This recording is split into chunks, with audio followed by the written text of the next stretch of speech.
പ്രതിപക്ഷ നേതാവ് രാഹുലിന്റെ വാദങ്ങൾ തള്ളി മുൻ കേരള മുഖ്യ തെരഞ്ഞെടുപ്പ് ഓഫീസർ ടിക്കാറാം മീണ. വോട്ടർ പട്ടികയിൽ ക്രമക്കേട് നടക്കുമെന്ന് പറയാൻ കഴിയില്ല. വോട്ടർ പട്ടിക ശുദ്ധീകരിക്കാൻ കൃത്യമായ ശ്രമം തെരഞ്ഞെടുപ്പ് കമ്മീഷൻ നടത്താറുണ്ട്. രാഷ്ട്രീയ പാർട്ടികൾ ആ അവസരം വിനിയോഗിക്കുകയാണ് വേണ്ടതെന്നും അദ്ദേഹം പറഞ്ഞു. ജനം ടിവിയോടാണ് ടിക്കാറാം മീണയുടെ പ്രതികരണം. നിലവിൽ രാജസ്ഥാനിലെ കോൺഗ്രസ് നേതാവാണ് ടിക്കാറാം മീണ. സാർ, ഈ ഇതിനകത്ത് ഇരുന്നൊരാളെന്നുള്ളിൽ അങ്ങനെ വോട്ടർ പട്ടികയിൽ ക്രമക്കേട് നടത്താൻ പറ്റുമോ? ഏതെങ്കിലും തരത്തിൽ ഇത് ചെയ്യാൻ പറ്റും? ക്രമക്കേട് എന്നുള്ള വാക്യം പറയേണ്ട കാര്യമില്ല. ക്രമക്കേട് എന്താണ് ഇതിൽ? ക്രമക്കേടാണെങ്കിൽ അതൊക്കെ പൊളിറ്റിക്കൽ പാർട്ടീസിന് ഇതിന്റെ ഒരു ഡ്രാഫ്റ്റ് നമ്മൾ കൊടുക്കാറുണ്ട് വോട്ടർ പട്ടിക തയ്യാറാക്കുമ്പോൾ. ആ സമയത്ത് ഇവർ ചൂണ്ടിക്കാണിക്കാം, ഇവർ നീക്കം ചെയ്യാനും. അതായത് BLO ലെവലില്, ഡിസ്ട്രിക്ട് ലെവലില് തഹസിൽദാർ ഇലക്ടോറൽ രജിസ്ട്രേഷൻ ഓഫീസറാണ് ആ ലെവലില്. ഇവരെ പരാതി കൊടുത്തിട്ട്, അല്ലെങ്കിൽ ഒരു ഫോം ഉണ്ട്, form number 6, form number 8, form number 7, ഇങ്ങനെ 4-5 ഫോംസ് ഉണ്ട്. ഇത് അവിടെ കൊടുക്കണം.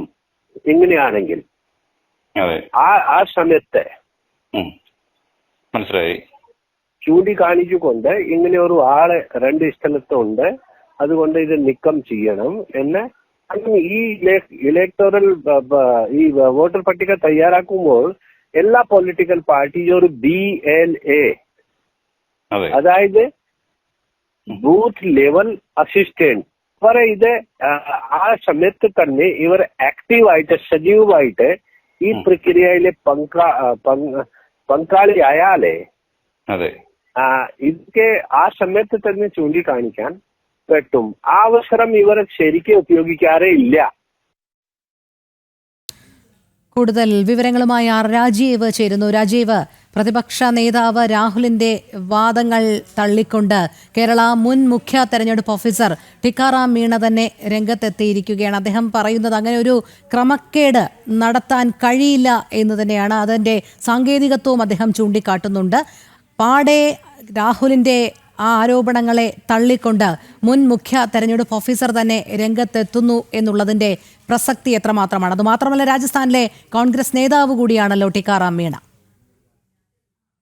രോഹിണി, ഏതായാലും രാഹുലിന് വളരെ കൃത്യമായ മറുപടി തന്നെയാണ് ടിക്കാറാം മീണ നൽകിയിരിക്കുന്നത്. അത്തരത്തിലൊരു ക്രമക്കേട് വോട്ടർ പട്ടികയിൽ നടത്താൻ കഴിയില്ല എന്ന് അദ്ദേഹം വ്യക്തമാക്കുന്നു. കാരണം 2021 വോട്ടർ പട്ടികയിലെ ക്രമക്കേടുമായി ബന്ധപ്പെട്ട് കേരളത്തിലും സമാന രീതിയിലുള്ള ആരോപണം ഉയർന്നതാണ്. ഇരട്ട വോട്ടുകൾ വ്യാപകമായി ഉണ്ട് എന്നായിരുന്നു അന്ന് കോൺഗ്രസിൻ്റെ പരാതി. LDFനെതിരെയായിരുന്നു അന്ന് കോൺഗ്രസ് ആരോപണം ഉന്നയിച്ചത്. CPMന്റെ നേതൃത്വത്തിൽ വ്യാപകമായി കള്ളവോട്ടുകൾ നടക്കുന്നു, ഇരട്ട വോട്ടുകൾ സംസ്ഥാനത്ത് ഉണ്ട് എന്നായിരുന്നു കോൺഗ്രസ് അന്ന് ചൂണ്ടിക്കാണിച്ചത്. അന്ന് ടിക്കാറാം മീണയായിരുന്നു കേരളത്തിലെ മുഖ്യ തെരഞ്ഞെടുപ്പ് ഓഫീസർ. അന്നും ഈ ആരോപണം അദ്ദേഹം നിഷേധിച്ചിരുന്നു.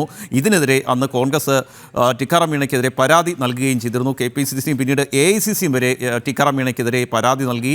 CPMന് വേണ്ടി വോട്ടർ പട്ടികയിൽ ടിക്കാറാം മീണ ക്രമക്കേട് നടത്തുന്നു എന്നായിരുന്നു പ്രധാനപ്പെട്ട ആരോപണം. ആ ആരോപണങ്ങളും അദ്ദേഹം അന്ന് നിഷേധിച്ചിരുന്നു. ഏതായാലും ഇപ്പോൾ രാജസ്ഥാനിലെ പ്രധാനപ്പെട്ട കോൺഗ്രസിൻ്റെ നേതാവാണ് ടിക്കാറാം മീണ എന്ന് മാത്രമല്ല, കഴിഞ്ഞ നിയമസഭാ തെരഞ്ഞെടുപ്പിൽ പ്രകടന പത്രിക കോൺഗ്രസിന് വേണ്ടി തയ്യാറാക്കിയ സമിതിയിലെ അംഗം കൂടിയായിരുന്നു ടിക്കാറാം മീണ. അദ്ദേഹവുമായാണ് കഴിഞ്ഞ ദിവസം ഞാൻ ഈ വിഷയത്തിൽ സംസാരിച്ചത്. അപ്പോൾ അദ്ദേഹം പറഞ്ഞത് വോട്ടർ പട്ടികയിൽ ഇത്തരത്തിൽ ക്രമക്കേടുകൾ നടത്താൻ കഴിയില്ല. വോട്ടർ പട്ടികയിൽ ക്രമക്കേടുകൾ നടത്തിയാൽ അത് കണ്ടെത്താൻ രാഷ്ട്രീയ പാർട്ടികൾക്ക് കഴിയും. അതിനുള്ള അവസരം അവർക്ക് ലഭിക്കുന്നുണ്ട്. മാത്രമല്ല, ഈ ഇരട്ട വോട്ടുകളുമായി ബന്ധപ്പെട്ടോ അല്ലെങ്കിൽ കൂടുതൽ വോട്ടുകളുമായി ബന്ധപ്പെട്ടോ ഉള്ള കാര്യങ്ങൾ പരിശോധിക്കുകയാണെങ്കിൽ പല മണ്ഡലങ്ങളിലും ഈ ഒരു അവസ്ഥ നിലനിൽക്കുന്നുണ്ട്. അത് കണ്ടെത്താനുള്ള ബാധ്യത തെരഞ്ഞെടുപ്പ് കമ്മീഷന് മാത്രമല്ല, അതിനുവേണ്ടിയാണ് ഈ രാഷ്ട്രീയ പാർട്ടികൾക്ക് കൂടി ഇതിനുള്ള അവസരം നൽകുന്നത്. ഓരോ മണ്ഡലത്തിലും രാഷ്ട്രീയ പാർട്ടികൾക്ക് ഇതിനുള്ള അവസരം നൽകാറുണ്ട്. അത് വിനിയോഗിക്കുകയാണ് രാഷ്ട്രീയ പാർട്ടികൾ ചെയ്യേണ്ടത്. അതിനുവേണ്ടിയാണ് അന്തിമ വോട്ടർ പട്ടിക തയ്യാറാക്കുന്നതിന് മുമ്പ് ഇതിൻ്റെ ഒരു ഡ്രാഫ്റ്റ് ഈ രാഷ്ട്രീയ പാർട്ടികൾക്ക് നൽകുന്നത്. അവർക്കത് പരിശോധിച്ച് ആവശ്യമായ മാറ്റങ്ങൾ വരുത്തണമെന്ന് നിർദ്ദേശിക്കാൻ അവസരമുണ്ട്. പരാതികൾ കൃത്യമായി തെരഞ്ഞെടുപ്പ് കമ്മീഷനെ അറിയിക്കാനുള്ള അവകാശമുണ്ട്, അധികാരമുണ്ട്. അതിനവർക്ക് അവസരം ലഭിക്കാറുമുണ്ട്.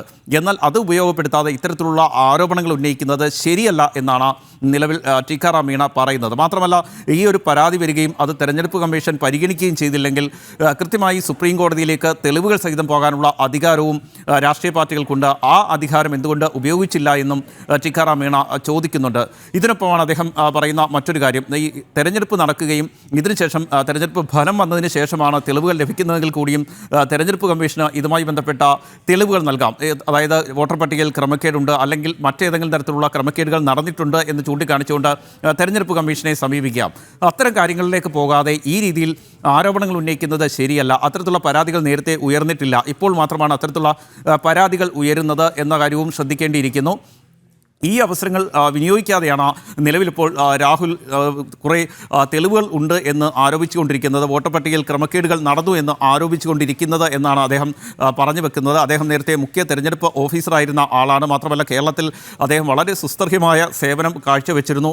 വളരെ പ്രകീർത്തിക്കപ്പെടേണ്ട രീതിയിലാണ് അന്ന് തെരഞ്ഞെടുപ്പ് പ്രക്രിയ അദ്ദേഹം മുന്നോട്ട് കൊണ്ടുപോയത് എന്ന കാര്യവും നമുക്കറിയാം. അത്തരമൊരു വ്യക്തിയാണ് ഇപ്പോൾ ഏതായാലും രാഹുലിനെ തള്ളിക്കൊണ്ട് രംഗത്ത് വരുന്നത്. വോട്ടർ പട്ടികയിൽ അത്തരത്തിലുള്ള ക്രമക്കേടുകൾ നടത്താൻ കഴിയില്ല, ആ രീതിയിൽ ക്രമക്കേടുകൾ ഉണ്ടെങ്കിൽ കൃത്യമായ മാനദണ്ഡങ്ങൾ പാലിച്ചുകൊണ്ട് തെരഞ്ഞെടുപ്പ് കമ്മീഷനെ സമീപിക്കുകയും അതിനുശേഷം സുപ്രീം കോടതിയെ സമീപിക്കുകയും ഒക്കെ ചെയ്യാം. അതൊന്നും ചെയ്യാതെ ഈ തെളിവുകളുമായി വന്ന മാധ്യമങ്ങൾക്ക് മുന്നിലല്ല ഇക്കാര്യങ്ങൾ പറയേണ്ടത് എന്ന് തന്നെയാണ് ടിക്കാറാം മീണ പറഞ്ഞു വെക്കുന്നത്.